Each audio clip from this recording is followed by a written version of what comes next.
Não se esqueça de se inscrever no canal. Deixe seu like e ative o sininho.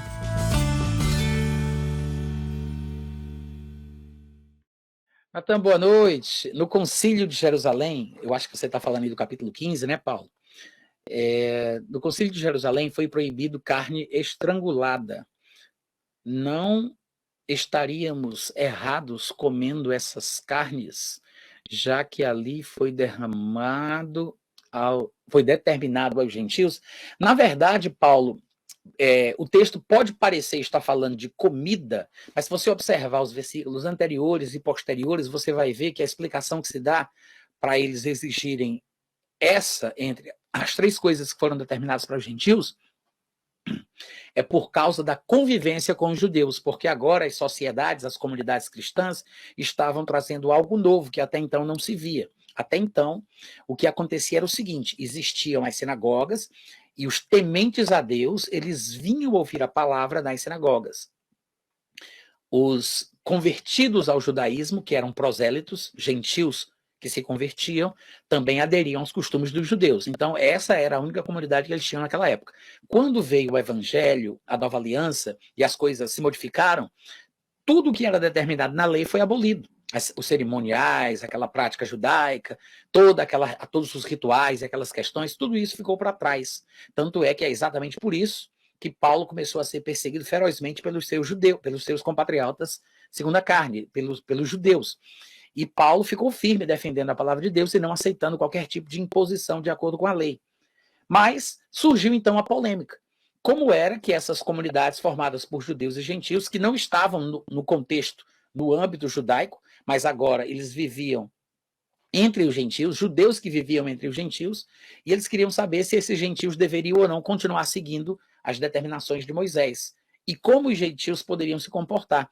E aí o que é decidido é que os gentios não precisam guardar as observâncias da lei de Moisés e toda aquela questão, mas eles fazem algumas ressalvas, que são essas três coisinhas que são mencionadas ali, e ele menciona que algumas delas foram determinadas porque todo sábado tinha alguém que lesse aquilo nas sinagogas. E isso causaria uma confusão entre os gentios que estavam convivendo entre os judeus.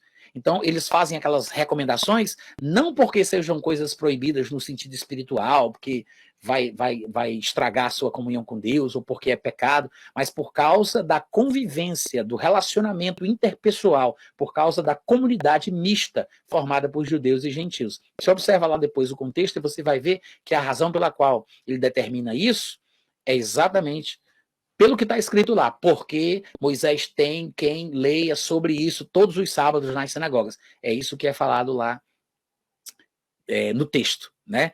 Porque você vai ver que Paulo ele não faz distinção entre carne ou qualquer tipo de carne quando ele menciona a questão da alimentação de um crente, quando ele fala de alguém ir no açougue. Ele diz, pode comer o que você quiser, não fique preocupado se alguém disser que foi sacrificado aos ídolos e tal, porque os ídolos não são nada, pode comer sem problema nenhum.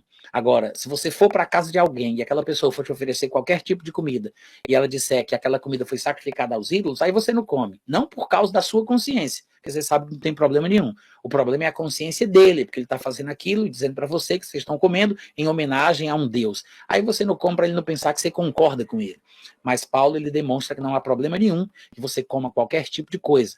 Inclusive o próprio Pedro, com esse pensamento bem judaico, ele foi muito preconceituoso quando Deus disse para ele comer todo tipo de animal que tinha dentro daquele pano, aquela espécie de lençol, né, que eles pareciam um lençol arrastado à terra pelas quatro pontas, e ele disse que ele viu ali quadrúpedes, répteis, aves, todo tipo de comida, todo tipo de bicho que, segundo a lei, era proibido a um judeu comer, só comida imunda, né?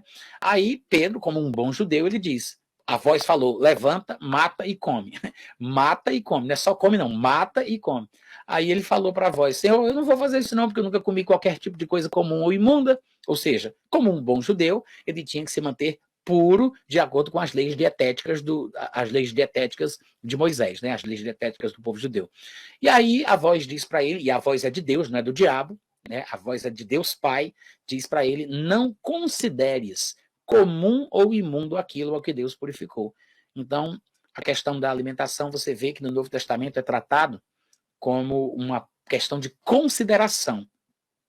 Era a consideração de Pedro que o impedia de comer certas comidas. Não que a comida por si só fosse imunda, ou fosse uma coisa anti-espiritual ou pecaminosa. Não, era uma questão de consideração, porque em Cristo Jesus tudo foi purificado. E essa purificação do alimento se dá, na verdade, na pessoa que come, através do conhecimento da palavra de Deus, né? Como diz lá em 1 Timóteo, capítulo 4. Paulo diz isso. Ele fala, o Espírito afirma expressamente que nos últimos tempos alguns se desviarão da verdade ou da fé por obedecerem a espíritos enganadores e ensinos de demônios, pela hipocrisia de homens que falam mentiras, que já cauterizaram a sua própria consciência. Estes proíbem as pessoas de se casarem e exigem a abstinência de certos alimentos criados por Deus para serem recebidos com ações de graças pelos fiéis e por quantos conhecem plenamente a verdade. Pois tudo o que Deus criou é bom e recebido com ações de graças, nada é recusável, porque pela palavra de Deus e pela oração é santificado. Veja, lá em Atos capítulo 10, a voz dos céus disse para Pedro, não consideres comum ou impuro aquilo ao que Deus purificou. E aqui ele diz que é pela palavra de Deus e pela oração que a comida, o alimento é santificado. Então, como é que eu purifico um alimento? Como é que eu santifico um alimento? Quando eu oro, dando graças, tendo o conhecimento da verdade. No versículo anterior, ele disse, alimentos foram criados por Deus para serem recebidos com ações de graças por todos quantos conhecem plenamente a verdade. Duas coisinhas aí. Ele diz oração e o conhecimento. Então, você ora com o conhecimento. É por isso que no final ele diz, porque pela palavra de Deus e pela oração é santificado. A oração é a oração de ação de graças e a palavra de Deus é o conhecimento dela. Ou seja, o conhecimento da palavra de Deus me faz agradecer a Deus pela oportunidade de comer qualquer tipo de coisa.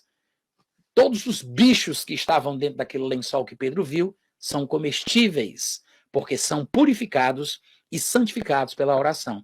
É por isso que Paulo vai dizer em outros lugares que está falando sobre alimentos, que nada por si só é comum ou imundo, a não ser para aquele que assim a considera. Tudo é uma questão de consideração. Deus disse a Pedro, não consideres comum ou imundo aquilo ao que Deus purificou.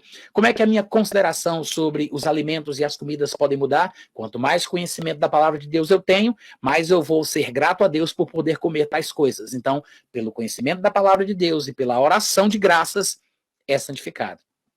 Eu não santifico a comida impondo as mãos na comida e dizendo, pela oração e pela ação de graça, pelo conhecimento da verdade, pela palavra, eu santifico agora esse arroz, esse peixe, essa carne. Não é assim. É pelo conhecimento que eu tenho desta verdade e pela gratidão que expressa em meus lábios em oração que a comida é santificada e purificada.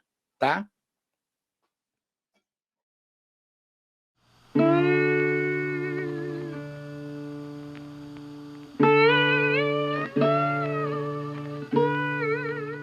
Este é um trabalho independente e conta com a ajuda das pessoas que têm sido abençoadas por ele. Se você quiser fazer parte do grupo de mantenedores desta obra, se informe das opções disponíveis na descrição deste vídeo. Agradecemos pela atenção e pelo carinho. Deus abençoe.